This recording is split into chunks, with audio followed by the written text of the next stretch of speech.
Welcome everyone to Spore War After the War. This is our new series that we will be using to do a little bit of a breakdown, a deep dive, and an appreciation for the Spore War Pathfinder 2nd Edition actual play that you have hopefully been watching on Dungeon Scrawlers. My name is Jason Collins. I am the producer of Spore War, and I am running things behind the scenes. In addition to doing my actual play work, I am a freelance comic book writer, tabletop role-playing game designer, and occasional fiction author. And I am very pleased to be able to help promote and produce this new series, bringing Pathfinder 2nd Edition to the Dungeon Scrolls channel, which, as far as I know, unless I did a one-shot, I don't think there has been any major series on the channel for this. So it's fun for Pathfinder fans to get to experience this new game as well. With that, thank you for taking some time to join us after the latest episode you may have watched, and I'm very pleased to introduce to you the game runner of Spore War, Matt. Hi, Jason. Hi, Uh, Matt. I am Matt. I am the game runner, and I've been playing tabletop role-playing games for about 35 years, maybe a bit more. I am primarily I play Pathfinder 1e and run Pathfinder 1e. Pathfinder 2e is something I have some experience with, and I really enjoy it for its quick pace and easy run rules. I love the Paizo Adventure Path, and the stuff that we ran. Ran through Age of Ashes as a home game. We have done a lot of different APs from the published works. They do great stuff. And so I was really excited to have this opportunity to run a game for Dungeon Scrawlers and to play a high level 11 to 20 um, game in the Pathfinder 2e rules. Because the one thing about, right out the bat when they came out with the 2e rules, they had the Age of Ashes 1 to level 20 campaign, and it's just fantastic stuff. We really enjoyed it. They do that high level play in a way that isn't unbalanced, in my view. So it's a great opportunity. I also think of it as what Age of Ashes did for us at our home table was not only did it give us a chance to dive into Pathfinder 2nd Edition, have a preset series of adventures ready to go that we could use, we were able to massage and modify those as game masters do, especially experienced game masters can do. But it also sparked our own homebrew games, meaning we were still playing the same characters in Mhm. the Galarian setting, using the Age of Ashes sort of, set pieces around that. But we did some of our own adventures between the adventures, and we were able to do some of our own stories and develop who our characters were. And what I think was some of the most phenomenal stuff was we were able to develop relationships with some of the NPCs that we met along the way, Yeah. or NPCs that we introduced as game masters. And when I say game masters, I should clarify. Matt and I have had the pleasure to role play together now for, is it going on 15 years at least? A long Uh, time. yeah. And our home table, which is a nice group, has at least 3 regular game masters or game runners that run games for our home table on the regular. We all rotate through, Mm. and a couple of more that are occasional GMs as well. So that means we get different voices, different perspectives, and different stories we get to tell at that. And so everybody bought in to Pathfinder 2nd Edition. Everybody Yeah. bought into Age of Ashes, and everybody was inspired by that work to add in their own pieces or add their own little contributions along the way, which made it a richer experience for all of us. It really did. The other thing that we experimented with was that rotating GM, which on an adventure path, I wasn't sure was going to work. None of us were sure was going to work, but Jason and I alternated uh, books. So it was hard to do in the sense that, you're setting your own player character aside for a bit, but it actually was way easier than I thought it was going to be. Part of it is just we have a great group of people who we play with on the regular. But it's partly just, the fact that they're serialized, but each module is kind of standalone in that series. Different authors and different styles. So yeah, I'm excited to do Spore War because it's specifically targeted to those higher levels and to present challenges at a balanced way without the um, but I didn't want to launch right into it, so I did write a couple of preludes on my own that we're going to start with the first prelude next week at level 3 to give the player characters a chance to get to know each other. And they seem to be pretty enthusiastic about that. We did during our session 0, which we just finished. which is going to be eventually up.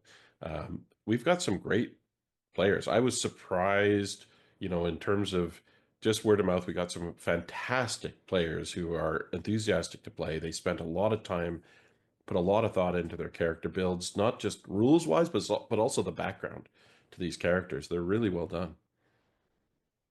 To give everybody watching the After the War series, part of what we're doing with the series is not just to talk about our experience with Spore War and running the actual play, to pull back the curtain and give you a bit of a behind the Mm. scenes in terms of how the decisions are made and how some of the things we've come together, and to celebrate with you some of the moments that have come up in the series.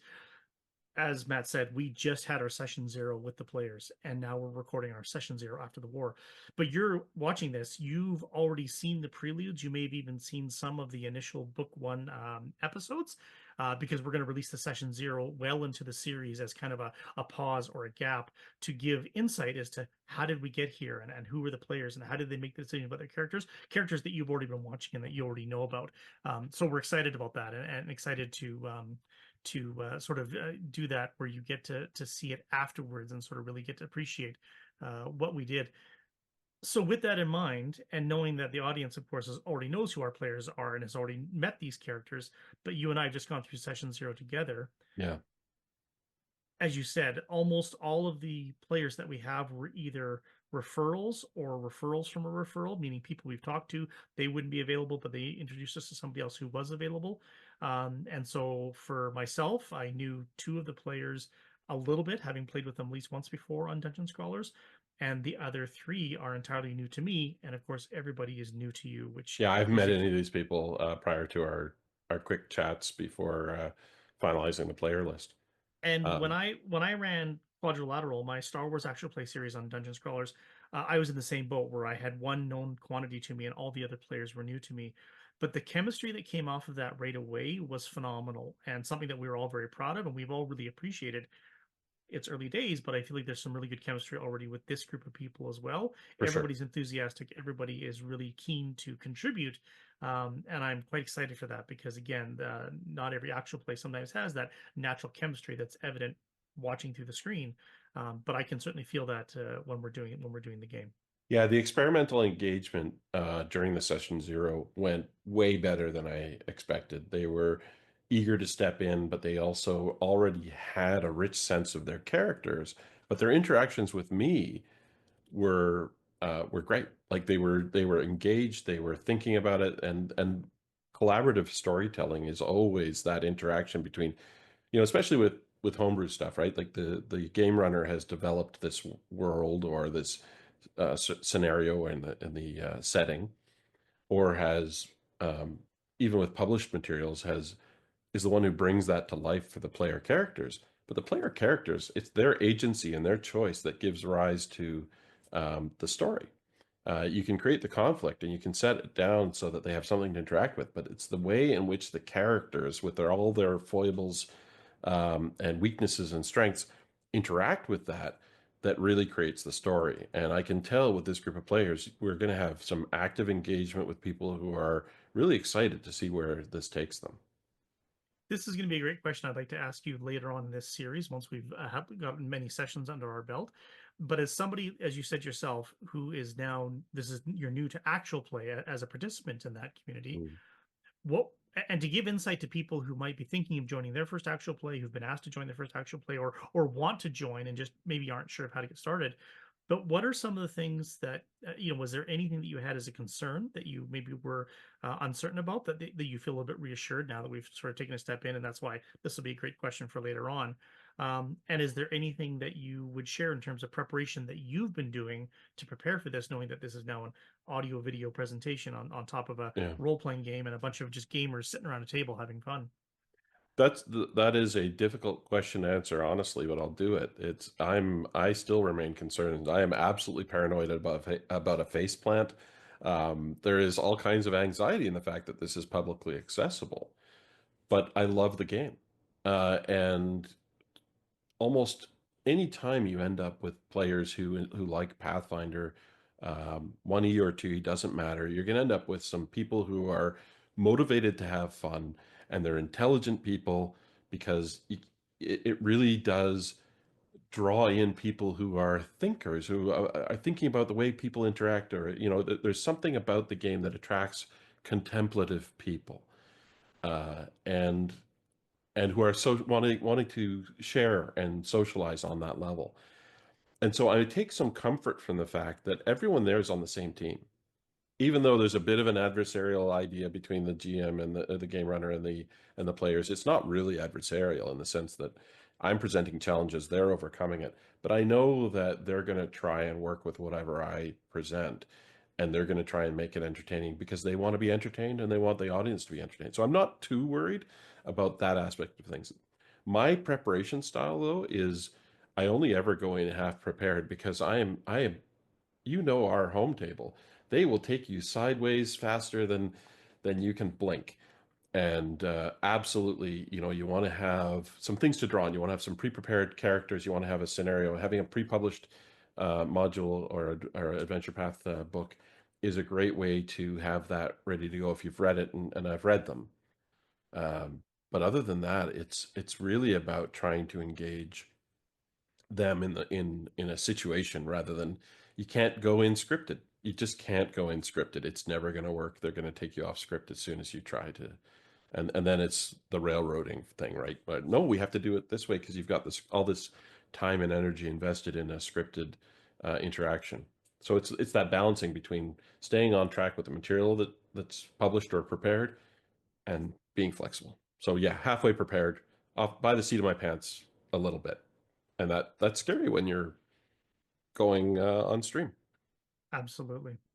Yeah, and these are pre-recorded edited sessions, so we're not Yep. doing them live. I've still not run, whether as a game master or as a producer myself, a live show. That's something on my bucket list to get to in terms of my actual play bucket list, to be able to do that live and have the confidence just to have everything up and running, and to be able to then interact with an audience via Mm. Twitch or through a chat room or whatever, to add that extra dimension to it. But it can also be a bit of a distraction where you're thinking about the fact that you're live and there's no do-overs in that regard, right? Yep. So yeah, that's something that comes up as well. You did a The great job with the quadrilateral series. I can't even. I've run out of words. Um, you did a great job with that series, and it's really, really engaging. I recommend it to anyone who's watching this. Um, but yeah, taking it live, I think, would be that extra little bit of nerves. Yeah, for sure. And depending on the level of polish that you're seeking in terms Mm. of the game that you're running, and how much pre-prepared material you have in terms of tactical play and maps, and things you're showing it, where you're switching a lot of screens and doing that versus just setting up some cams, setting up some audio, and having everybody as if you're sitting around a table and you're just watching a continuous stream of just the game running itself. Many actual plays do that well. Many actual plays do that. It's not necessarily always engaging, but because it's not very dynamic, but they can still do it live, and they can do it in a way that allows a bit of an audience participation as well, which probably helps keep people engaged with being able to participate in the show, right? Kind of like being in a live audience and being able to shout out at the performers or at least laugh along with them when stuff happens. Yeah. This is when everyone's watching this is in the future, so we've already had the preludes and probably already into the main story. I might have So face planted a few times already. exactly right. So the egg on his face, you already know that it's there. What are you excited about with the preludes you've kind of got prepped, things that have already happened that people have already seen, assuming it goes to plan and that what you've planned for the preludes takes place, as we just talked about a moment ago? What are you excited for with the preludes, and what are you excited for the very start of the first book of the Spore War series? I okay, so for the preludes first, I have had a couple of scenes pop into my mind fully formed, and I shared one of them with you, the crab scene, which it just came fully formed. Like it just, and you and I workshopped it a little bit, and I appreciated your contributions. They made it richer, but I'm hoping it comes off in on stream Yeah, as dynamically as I have it in my mind. yeah, yeah. I'm not sure it will, but I think there'll be some moments there that will be exciting, and I think the players will enjoy it and hate it, which is the perfect balance for any. There's no narrative without conflict. Yes. It's no, it's a good scene, and as we're watching, as people watching this in the future will have already seen it play out, and we haven't seen it come to fruition yet. But I'm excited for that one for sure, because it's a little bit of a holy shit moment, is what it is, and Yeah, so it'll be really great for the players to think that they're kind of going on a bit of a milk run for their first outing, yeah. and to have some complications along the way, which is great. Yeah, and because it's the first and last session of the entire stream, because I accidentally kill off the whole party Yeah. with a too serious challenge, And those of you that watched that, if we actually aired that episode as a one shot instead of an ongoing series, then you got to see the face plant as it occurred in real time. So that's that's right. great. Exactly. Absolutely. It's going to be Uh, tough. yeah. And what are you excited for the very start? Because again, by the time everybody sees this, the start of the Spore War series itself will have already been underway. They'll have seen those episodes. What are you excited about for the very beginning, both as a bit of a spoiler because we're already in the future when we're watching this, but also as a prediction for yourself in terms of what are you excited for at the very beginning?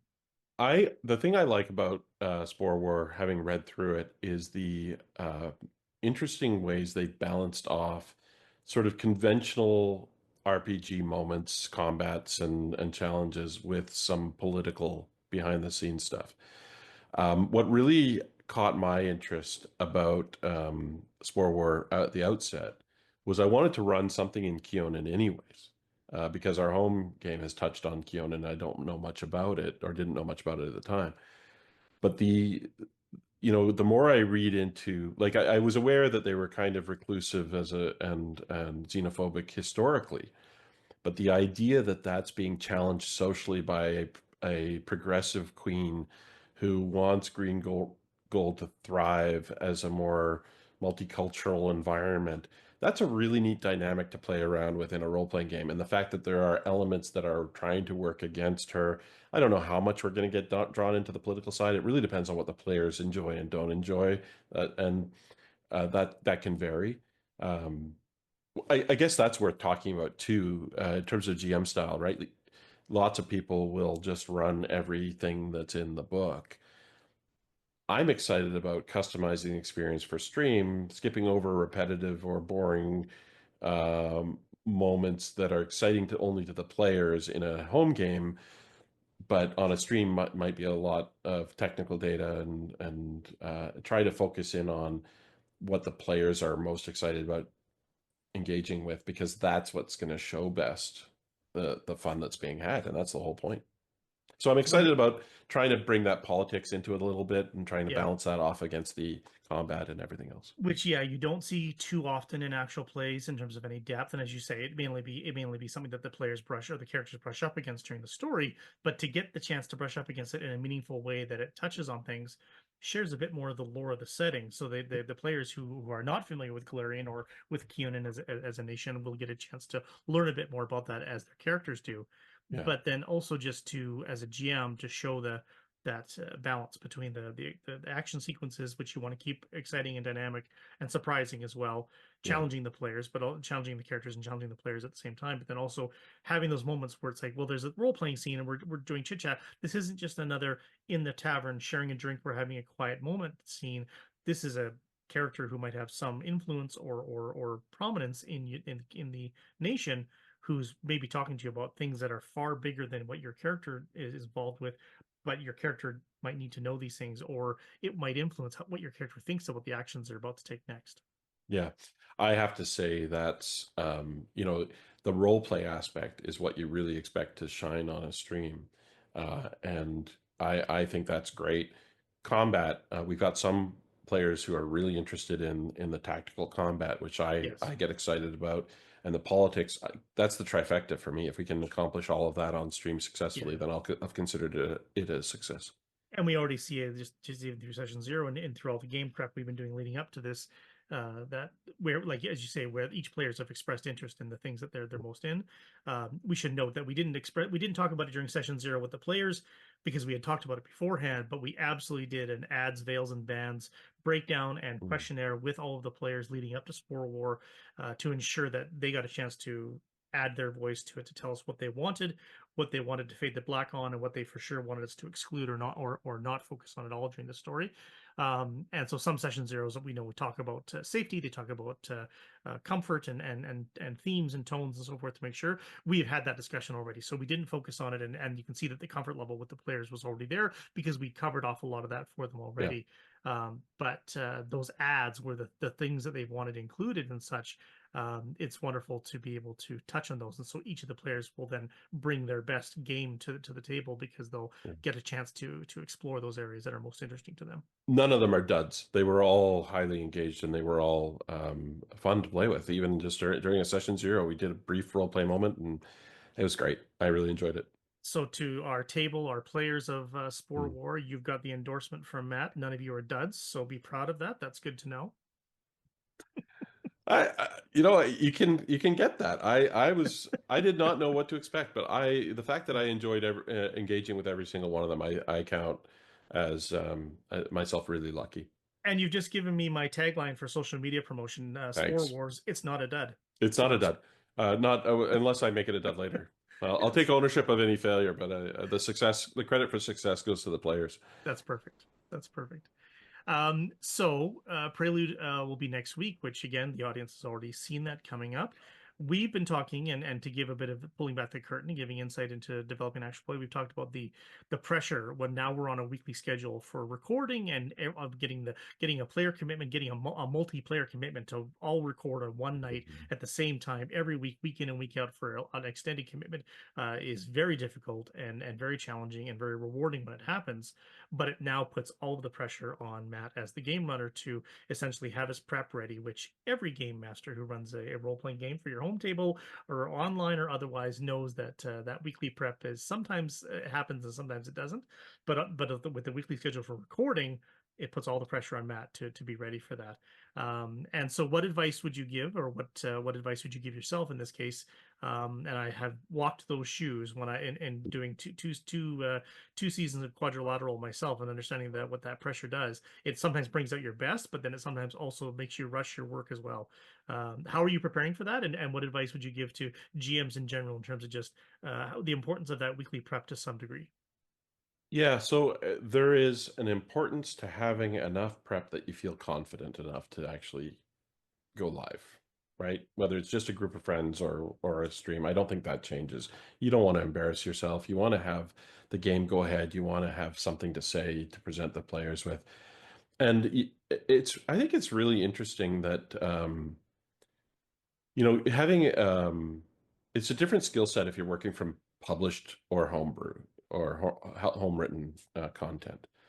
If it's home written content, it's a lot more work, but it's also a lot more freedom in the sense that improv is very easy if you're not messing up something that someone else wrote. With pre-published stuff, I think the importance is having read the whole thing before you start, at least once, and then just refreshing from the first few encounters and challenges and role-playing sequences, just so you have an ability to give voice to those NPCs that the players are going to interact with.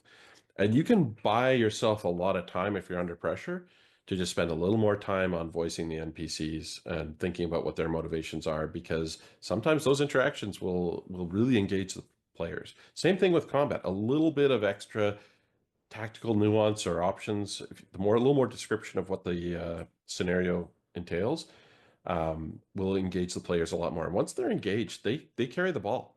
They will take that and they will make it entertaining for themselves and for everyone else at the table. It's just about giving them the materials to do it. So yeah, I tend to, as I say, halfway prepare, in the sense there's always a possibility to do more preparation, but I cut myself off because you don't want to, as a GM, it's so much pressure. You don't want to burn out on it, especially if you're the only game master in a group. That's I think a problem. So you want to make sure that you have enough that you can be confident and don't burn out on over prep.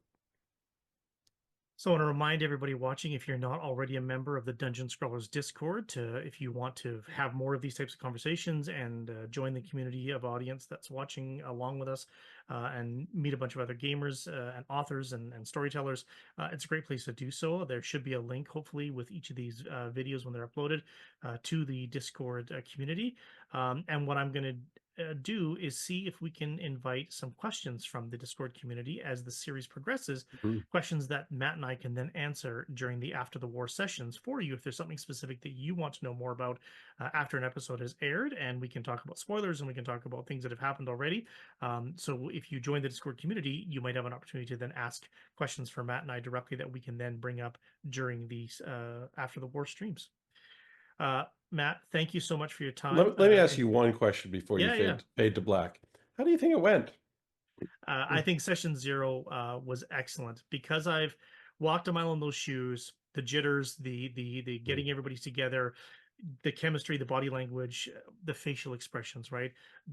As people have watched session 0, they're going to see there's moments during those sponsor interactions where you did those role play moments with each of them with their sponsor, that you could see the smiles on the other players' faces as they were listening and reacting to what was happening. Those are the little things that I was really keen to watch for, to see, like, are they not just interested in what's happening with the other character, but does it touch them in some way where they're like, oh, I really appreciated that, or that was really funny, or oh, that was a bit surprising. I like that, because you can see their eyes get a bit big, there's a smile, or you can see a little bit of a nod along as they're like, oh, that sponsor's a bit of a bastard, that's great.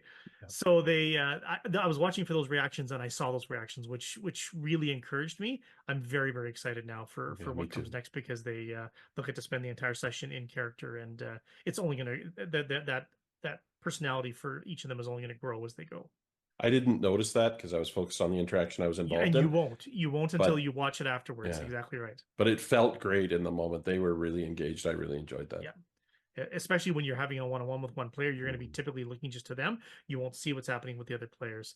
And so one of the joys I got when I got to go back and edit and prepare the quadrilateral series for publication on the site was getting to relive some of those moments that I completely missed as when I was the GM in the moment, but got to relive it as an audience member afterwards, and really appreciate that. So I hope you'll get to experience some of that as well. Thank you, Jason. Thank you very much. Thank you for making time, and thank you to all of you who have spent a bit of time with us after the war to join us. This series will be ongoing, following each of the episodes of Spore War as it goes on. And and look for more of these to come. And we look forward to sharing more moments as they go. As a reminder, I am Jason Collins. I am a freelance comic book writer, tabletop roleplay game designer, actual play producer, and performer.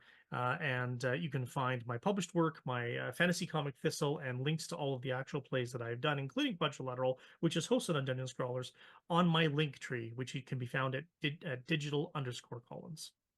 And I'm Matt Fisher, and I'm just a game runner. I don't matter. Cheers, everyone. Thanks, everybody.